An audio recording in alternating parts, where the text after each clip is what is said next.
Վերնատուն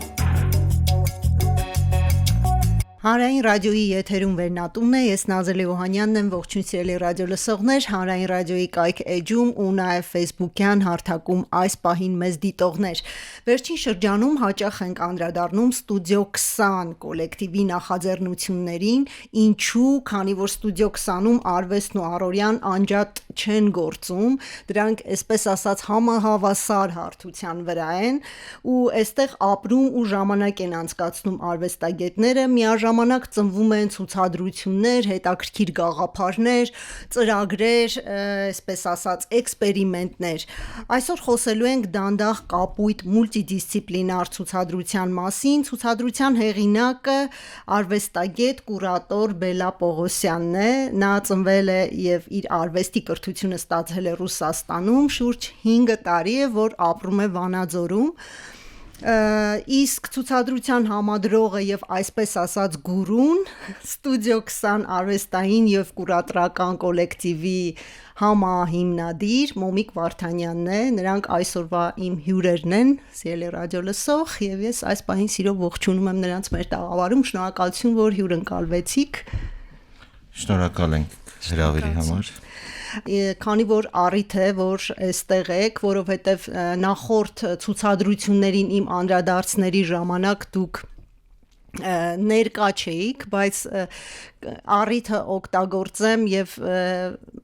ուզում եմ մեր զրույցը սկսել հետեւյալ հարցով, թե ինչպես եք ընտրում հերթական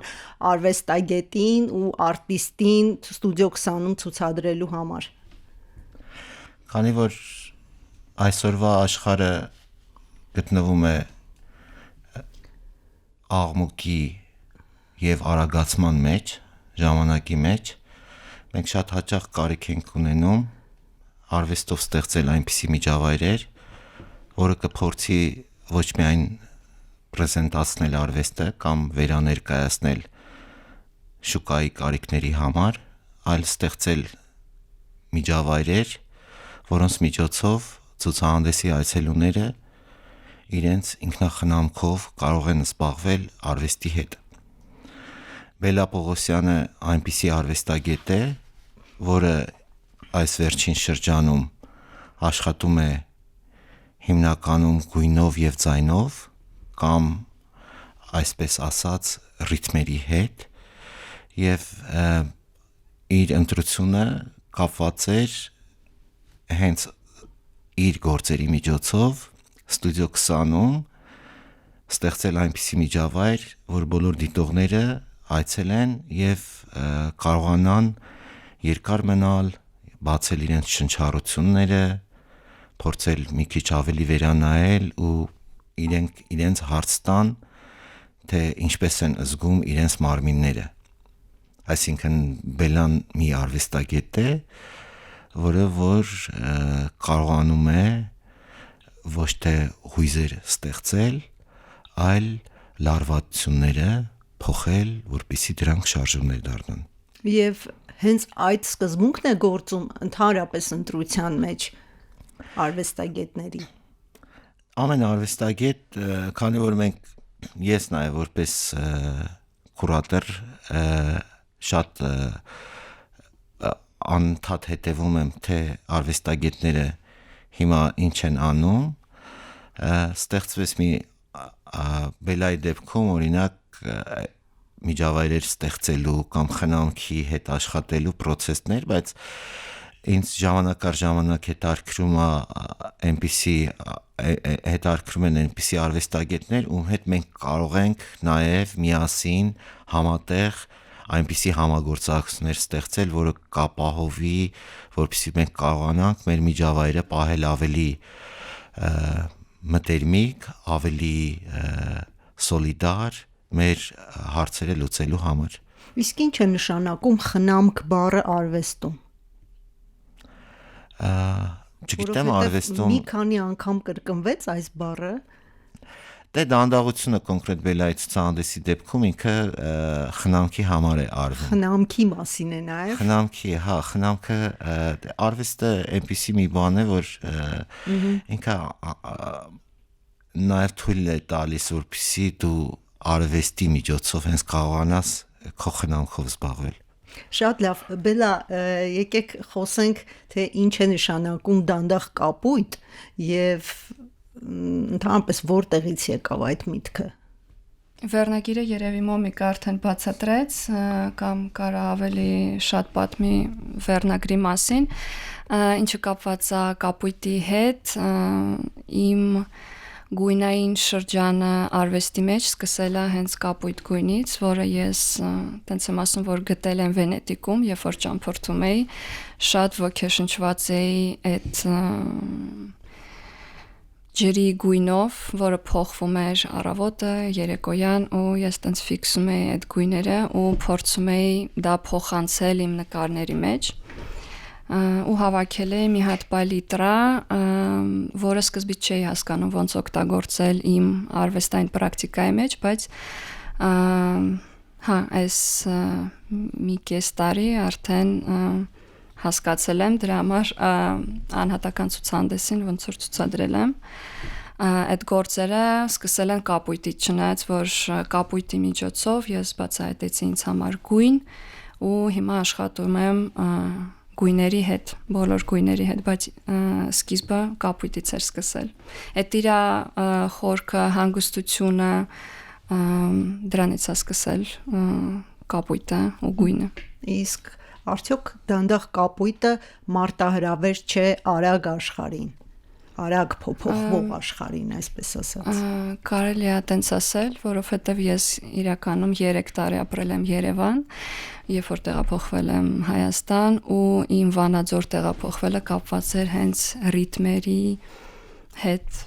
ռիթմերի փոփոխության նաև, հա։ Այո, որովհետև Վանաձորը, ինչպես դուք գիտեք, ինքը շատ տենց ավելի դանդաղ է, քան Երևանը, ու ժամանակ կա ուղղակի ապրելու, շնչելու, արվեստով զբաղվելու, ինչը ես չեմ կարող ասել Երևանի մասին, որովհետև ստեղ շատ է աղմուկը ու դա չի տալիս արվեստագետին, այսինքն ինձ ուղղակի նստել ու ուղղակի նստել ու մտածել։ Գուցե այդ դանդաղ ժամանակը եկավ կապվեց Մոմիկի ասած խնամք բառի հետ, այո Մոմիկ։ Ես նախ լրացնեմ, քանի որ վերնագիրը ես էի առաջարկել Բելային, ինչի դանդաղ կապույտ, այստեղ երկու բառ կա, մեկը կապույտն է, մեկը դանդաղն է, Բելան կապույտը շատ լավ ներկայացրեց, թե ինչ իմաստ ունի, որտեվ ցուցահանդեսի մեջ այնպես չի, որ բոլոր գործերը կապույտ գործեր են, կապույտը ուղղակի մի հանգիստ գույն է, որը ենթադրում է մի հատ մեկնարկային կամ ինքը ոչ վերջնական մի հատ գույն է։ Ինչ վերաբերում է դանդաղին, դանդաղը, քանի որ այս ցուցահանդեսի հիմնական նյութը ժամանակն է, եթե մենք օրինակ ավելի սուր վերնագիր ընտրեինք, քան դանդաղը, միանգամից կարող է մարդկանց ուղղորդեինք, որպեսզի իրանք արդեն նախապես տրամադրված գային, որպեսզի տեսնեին ավելի շատ բաներ։ Կոնկրետ այս դեպքում, երբ որ մենք ընտրել ենք դանդաղ կապույտը, մենք մի հատ ստատիկ, շատ մեկնարկային մի հատ վիճակ ենք գույն ենք ընտրել ու նաև ասել ենք, որ ստեղ պետքա ցուցահանդես գալուց ձեզ առաջարկում ենք, որպեսզի մի հատ փորձեք փոխել ձեր շնչառությունները, մնալ երկար, մենք իրականում մարտահրավերների կամ ոնց որ ձևակերպեցիք, չենք կարող ասել, որ մենք դա մարտահրավեր է արագացող աշխարհին, դա մի նուրբ առաջարկ է, որտեղ կարծում ենք, որ մարդիկ կարիք ունեն նաև իրենց ռիթմերը զգալու, կոնկրետ Բելան ասում է ես այս ռիթմը, որտեղ մենք նաև ոչ միայն գույներ կա ցուցահանդեսում, այլ նաև երաժշտություններ կա, բայց բանը Բելան իր ռիթմը ցույց է տվել, բայց նաև բանը այստեղ շատ կարևոր է դիտողի ռիթմը։ Իսկ դիտողի ռիթմը ինքը կարևոր է, որ տենց այդ դանդաղության մեջ գնա։ Միանգամից արագ սփառել ցուցահանդես չի կամ արագ սփառելու պատկերներ չի, որ մարդիկ գան նայեն ու գնան։ Եթե 1-2 բառով ուղղակի նկարագրենք, թե ինչի մասին է ցուցահանդեսը, քանի որ այսպես նոր ժամանակների ոչ արվեստը, ոչ գրականությունը նման հարց մենք չենք կարող այսպես բարձրաձայնել, թե ինչի մասին է այն ընդհանրապես, բայց եթե փորձենք բառերով նկարագրել, բերել բառերի տիրույթ, որն է գլխավոր հաղորդագրությունը, ինչ է այն փոխանցում դիտողին։ Մենք ասում ենք, որ դանդաղ կապույտ ցուցահանդեսը գույների մասին ցուցահանդես չի, այլ ինքը մեր մարմինի շարունակությունն է։ Երբ որ ասում եմ մարմնի շարունակությունն է, նկատի ունեմ, որ մենակ տեսողական ընկալումով հնարավոր չէ ցուցահանդեսը տեսնել, այլ շնչառությունը պետքա բացել, նորից կրկնում եմ, շնչառությունը պետքա բացել, սահմանները պետքա տեսնել ու պետքա փորձել գործերից եկող շարժումներով մարմնի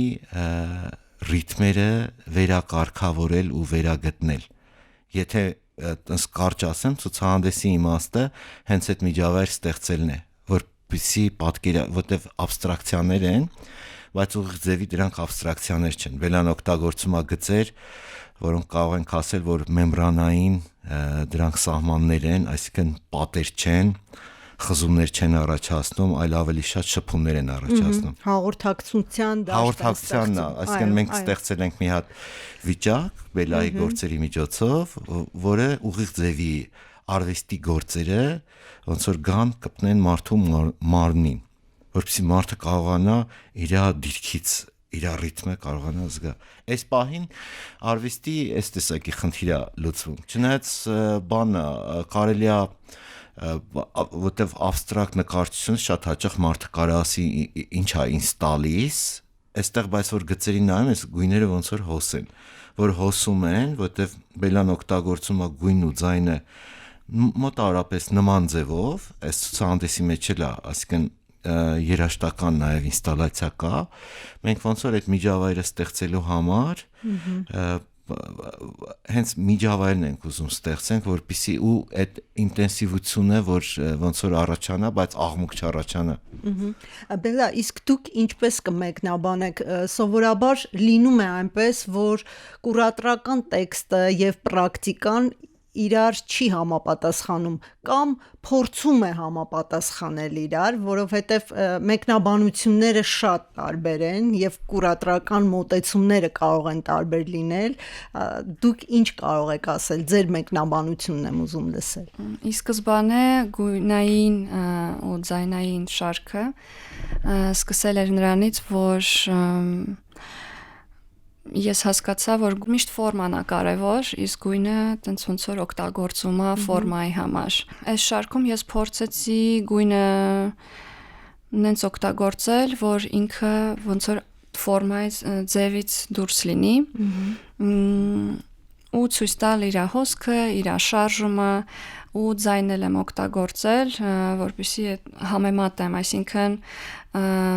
ձայնը կարևոր չի գույնից, գույնը կարևոր չի ձայնից, իրանք ուղղակի իրար հետ պետք է ստեղծեն մի միջավայր, տարածք իրար հետ։ Ինչը կապված է կուրատորական պոզիցիայից, ինձ դա մոտիկ է, այսինքն ես սենց եմ նայում, որ ինձ համար որպես արվեստագետ շատ կարևոր է արվեստի խնդիրներ լուծել իմ արվեստի մեջ, ոնց որ ես արդեն ասացի ձևի ու գույնի մասին, բայց նաև շատ կարևոր է, թե դիտողը ինչ է զգում, երբ որ մտնում է ցուցահանդես նայելը։ Իսկ ինչ եք ուզում որ նա զգա։ Շատ հաճախ։ Երևի իդեալականը ինչ որ ես եմ զգում, երբ որ ստեղծում եմ արվեստը, Օրինակ մենք գիտենք, որ գույները ազդում են մարդու վրա ու ինձ թվում է, որ մարդը մտնում է ցուցահանդեսի, ինքը մի բան զգում է, որ երբ որ գույներն է տեսնում, մտնում է տարածք ու լսում է այդ ամբողջ ձայները, որովհետև գաղափարն էր, որ մարդը մտնում է ցուցադրություն, լսում է բոլոր ձայները միասին, այսինքն լսում է մեկ կոմպոզիցիա ու մի բան զգում է այդ ընթացքում։ Շատ հաճախ ես մտածում եմ, թե 21-րդ դարի արվեստը ինչ է իրենից ներկայացնում եւ կարելի է այնտեղ խճճվել ու նաեւ ինչ է իրենից ներկայացնում 21-րդ դարի արվեստի ցուցադրության տիրույթը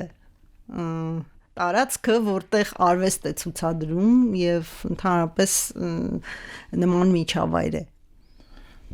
Դե արվեստը իհարկե խոսակցություն անելու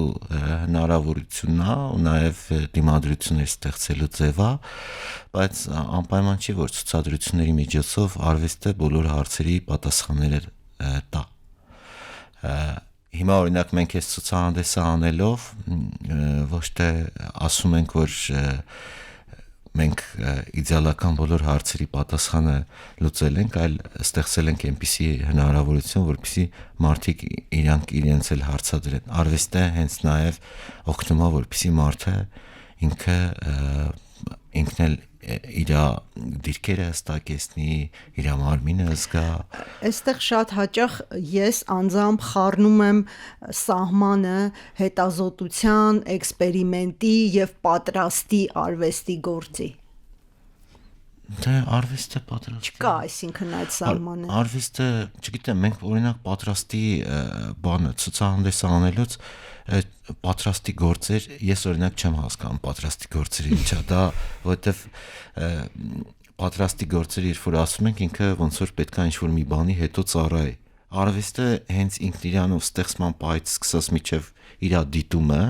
ինքը այդ պահին աշխատում, ինքը հետոյի, մեզնից հետոյի համար չի էլի։ Ինքը հիմիկվա համար, երբ որ օրինակ ինձ թվում է բելան ինձ թվում է կլերացնի, երբ որ գործը արվեստագետը ստեղծում է գործը, այդ պահին ինքը իր հետ է լինում։ Իհարկե դիտողի հայացքը ինքը պատկերացնում է կոլեկտիվ փորձառությանը իր անձնական զգացողություններով փորձում է փոխանցի, բայց ինքը չի անում, որպեսզի հետո կան, ասենք, հարուստները առնեն, տանեն իրաց տներից կախեն։ Այսինքն պատրաստի գործը այն է, որ հետո որևէ մեկի տանը պիտի լինի։ Դե տարբեր պատկերացումներ կա, մեր օրինակ իմ պատկերացման մեջ արվեստը նաև այն է, որտեղ մեր նախորդ ցուցահանդեսում էլ մենք օրինակ անդադ հավաքվում էինք իրար հետ։ Մենք համարում ենք, չնայած մի քիչ արվեստով զբաղվելը արտոնյալ բան է թվում, բայց մենք որ հավաքվում էինք, ինչ որ մեկը սեղանը գցում էր, որտեղ մենք ընթրիք էինք պատրաստում կամ իրար հետ ինչ որ մի բան էինք անում, դա էլ ենք համարում մի այնպիսի արվեստի փորձառություն է, որը այն տեսակի անձնական փորձառություններ է ստեղծում, որը որ այդ անձնական զգացողությունները անուղղակի կերպով ինքը դառնալու է կոլեկտիվ փորձառություն։ Արվեստի հիմիկվա մեր հետաքրքրությունը կոնկրետին այդ է, թե բելան կարա լերացնի, թե ես առաջ ընկա։ Ինձ համար արվեստի պրակտիկան ինքը ընդհանուր process-ի մասին է, վերջնական կետ չկա, այսինքն այս ցուցադրությունը օրինակ բացեցինք ու ես արդեն գիտեմ հետո ինչ եմ անելու, ինքը միշտ փուլերով է ու process է, վերջնական գործ չկա, եթե տենց նայենք։ Իսկ եթե խոսենք թեմաներից, թե որտեղից են գալիս թեմաները, որովհետև այսօր հետազոտության համար հսկայական նյութ կա, կան արխիվներ, կա վավերագրություն, կա իրականություն ի վերջո, որը կարելի է հետազոտել։ Ես գիտեմ, որ ձեր հետաքրքրության շրջանակներում նաև արմատները հետազոտելն է եւ այստեղ կարևոր է նաև ձեր անձնական փորձառությունը, դուք ապրել եք ռուսաստանյան միջավայրում եւ այդտեղ արմատների հետ կապված էքսպերիմենտները կարծում եմ ինչ որ իմաստով կարևորվել է ձեզ համար։ Այո, ես Ռուսաստանում եմ ծնվել ու իհարկե երբ որ ես սկսեցի արվեստով զբաղվել, արմատների թեման ինքը շատ կարևոր էր, ես դրանից եմ սկսել, իմ առաջի արվեստի գործը եղել է կանանց խնդիրների մասին, եթե տենց կարամ ասեմ, փոքր ժամանակ, երբ ես 10 տարեկան էի, ես տունը տեսա մեր տոհմածառը, որտեղ մենակ տղամարդկանց անուններն էր, բայց ես չհասկացա ախի այդտեղ իմ անունը չկա, շատ զարմացա ճիշտն ասած, ու ինձ բացատրեցին, որ կանանց անունները չեն գրում, մենակ տղամարդկանց անուններն էր, ու այդ շատ իմ մեջ սենց տպավորվել էր, որ սկսեցի արվեստով զբաղվել, այդ նորից հիշեցի, որ ես ուզում եի իմ տոհմածառը նկարել, ու սկսեցի ուսումնասիրել, բարեկամներից խնդրեցի Հայաստան, որ իրենք ինձ օգնեն հավաքել ինֆորմացիան կանանց անունների մասին, ու ստեղծեցի տոհմածառ, որտեղ կային տղամարդկանց անունները, այդ պատմությունը եւ կանանց անունները ասեղնագործել էի։ Այո, ու շատ հետաքրքիր էր, որ շրջում էի կտավը, այդտեղ մենակ կանանց անուններն էր երևում, որովհետև ասեղնագործած էր։ Այո, նաև ցուցադրված էր ինտերվյուն իմ պապիկի ու իր եղբոր տոհմածառը սկանը, որը ինձ ուղարկել էին Հայաստանից, նաև այդ իմ նոր տոհմածառ։ Այսինքն թեմաները միշտ փոխվել են, կա զարգացում, այդ որ ասեցի փուլերով է, իրականում այդ բոլոր թեմաները իրար հետ կապված են, չեմ կարող ասել, որ հիմա ինչ որ անում եմ ինքը կապված չի, նրա հետ ինչից սկսել եմ ու միջև հիմա ես աշխատում եմ կանանց թեմայի հետ, կանանց հետ, կին արվեստագետների հետ, այսինքն դա շատ կարևոր է ինձ համար։ Իսկ կան նոր ծրագրեր կանանց հետ կապված, նոր ցուցադրություններ։ Այո, վերջի ցուցահանդեսը արել ենք Վանաձորի մոտ, իմ տանը, որտեղ ես ապրում եմ, բացել եմ մի տեղ, արվեստի տեղ, որտեղ մտածում եմ հավաքվել, զրուցել, ցուցահանդեսներ բացել արվեստագետների հետ ու մարդկանց կանչել ուղղակի խոսալ տարբեր թեմաների շուրջ ու առաջի ցուցահանդեսը եղել է կին արվեստագետների հետ, ում ես գիտեմ, շատ ջերմ անցավ առաջի ցուցադրությունը ու ես հիմա ուզում եմ շարունակել այդ ուղղությունով։ Եթե վերադառնանք մեր կապույտին, ընդհանրապես գիտեմ, որ մենք այնպիսի ժամանակաշրջանում ենք ապրում, որտեղ մեր ուշադրությունը ոչ մի բանի վրա չի կենտրոնանում, եւ երբ որ մենք մեր զրույցը պիտի սկսեինք, մենք նկատեցինք մեր վրա կապույտ կետերը, այսպես, թե ինչպես է ենթագիտակցորեն առհասարակ մի ցուցահանդեսի գույնը կարող է ազդել մարդու վրա, մարդու որոշման վրա գուցե, եւ շատ հետաքրքիր է Մոմիկ, արդյոք ինձ միշտ թվում էր, որ այս ցուցահանդեսը ուղղակի չի կարող մարդու վրա ազդել, քանի որ նա այսպես նախ իր կառուցվածքի եւ իր փոքրության այդպես փոքր դետալների վրա, որը ազդեցիկ չէ, որովհետեւ սովորաբար մեծ կտավներն են ավելի ազդեցիկ լինում դիտողի վրա, գոնե ես այդպիսի պատկերացում ունեմ արվեստի հետ կապված, բայց փաստորեն փոքր դետալները նույնպես ունեն իրենց այսպես ազդեցիկությունը։ Ես իրականում համաձայն չեմ, որ գործը պետք է արվեստի գործը պետք է այդպես մեծ լինի, որ ազդի, որովհետև կարա շատ տենց փոքր գործ կամ ուղիղ ձևով չերևացող գործը ավելի մեծ ազդեցություն թողնի մարդու վրա, բայց այս ցուցահանդեսի դեպքում կապույտին էլ շատ մեծ նշանակություն չէ տա, ինքը տենց միջանկյալ ինչ որ գույն է, բայց կամ կարևոր գույն է, երկնքի գույնն է կամ ինչ որ մի բան, տենց սիմվոլիկ ձևով չի նայի, բայց այս ցուցահանդեսի դեպքում ամեն անգամ մարդը, որ մտնում է ցուցահանդեսի մեջ, մի ինչ որ մի բան իր մոտ փոխվում է, փոխվում է երկրորդ անգամ գալուց, եթե անգամ առաջին անգամ մտելա ու ոչ մի զգացողություն չի ունեցել ու ինքն իրան հարց է տվել, որ ինչի ես ոչ մի բան չզգացի, իրան մոտ ինչ որ մի հարց հարաբերություն մեկա ստեղծվել է։ Երկրորդ անգամ որ ինքը գա, կարող է սկսի տեսնի։ Այս ցուցահանդեսի հիմնական բանը է դա, որ անդադ որ նստում ես երկար sense նայում ես, մեկ էլ կամաց սկսում է բացվել։ Դու իրան որպես արվեստի գործ առանձին չես տեսնում, որ այս գործը ասես լավ գործ է, այն գործը լավ գործ չի, կամ ինչ-որ մի բան։ Ինքը այդ միջավայրն է սարքում։ Այդ իմաստով, որ պետք է այսօր կապույտ մատանիներ դուք դնեիք, տենց էդի նորմալ process է, բայց կարող է ասենք շնչառությունն էլ զգացած լինեք, որ փակվել է, բացվել է, այդ դա էլ կարող է հենց դրա բանը արդյունքը լինել։ Հիմա երկրորդ անգամ կամ երրորդ անգամ, եթե դուք այցելեք ցուցահանդեսին, դուք կտեսնեք, որ արդեն ոնց որ ուրիշ ձևի եք դիտում։ Ես հիմա ձեր հարցը ձեզ եմ ուղղում, եթե դիտողը ոչինչ չզգա, դա ցուցահանդեսի խնդիրն է, թե դիտողի։ Ես մեղավոր չէի գտնի, որ ասեի, որ արվեստագետը սխալ մի բան արել կամ դիտողը լավ չի զգացել։ Բայց այս ցուցահանդեսի միջոցով մենք փորձել ենք ցույց տալ, որ արվեստագետի ռիթմը եւ դիտողի ռիթմը հավասարապես կարևոր են ու այս ցուցահանդեսի մեջ որևէ մեկը մեղավոր չի, որ իր ակնկալած զգացողությունը չունի, այլ ավելի շատ հենց այդ է, որ մարդուն ասես, որ քո ընկալման արվեստագետը իր գործը արել է, հիմա զգալու գործը ինքը քեզ մինիմում չի պարտադրել, որ դու այդպես պետք է հասկաս, մինիմում դու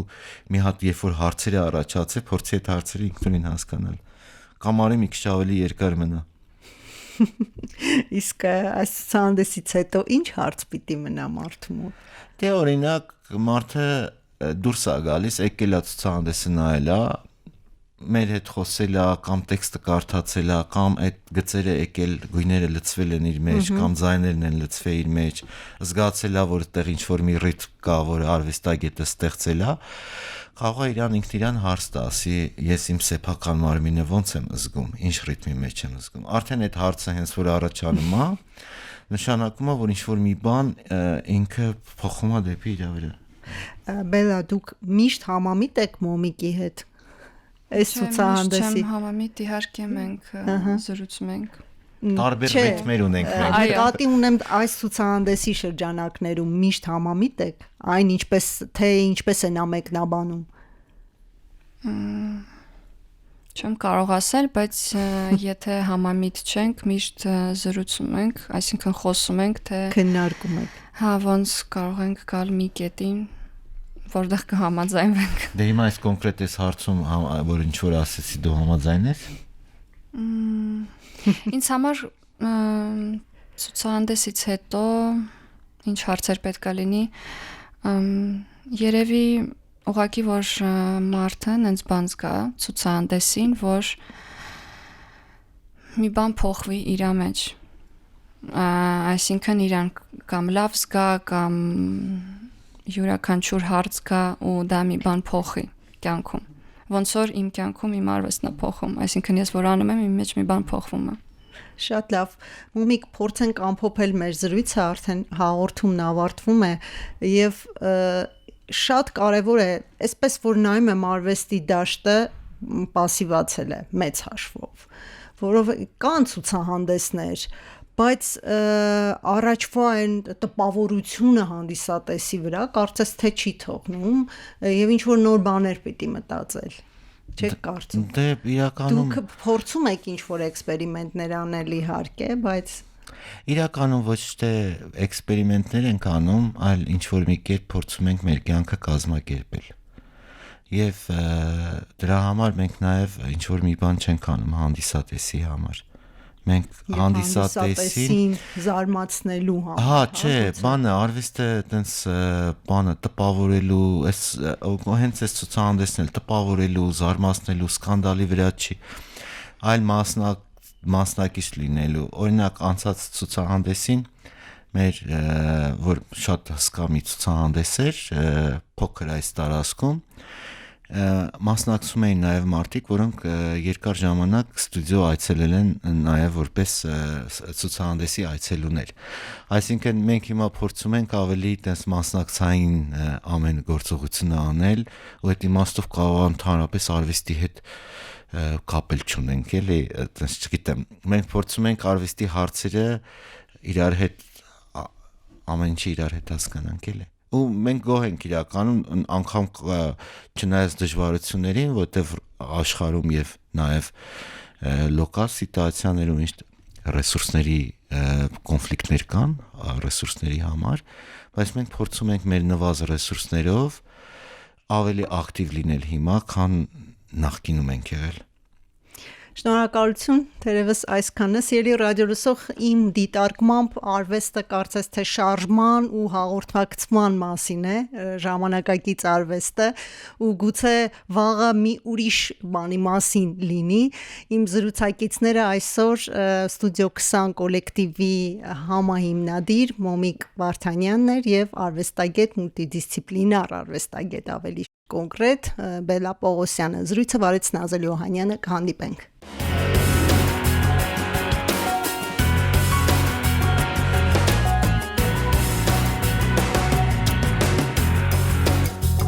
Վերնատուն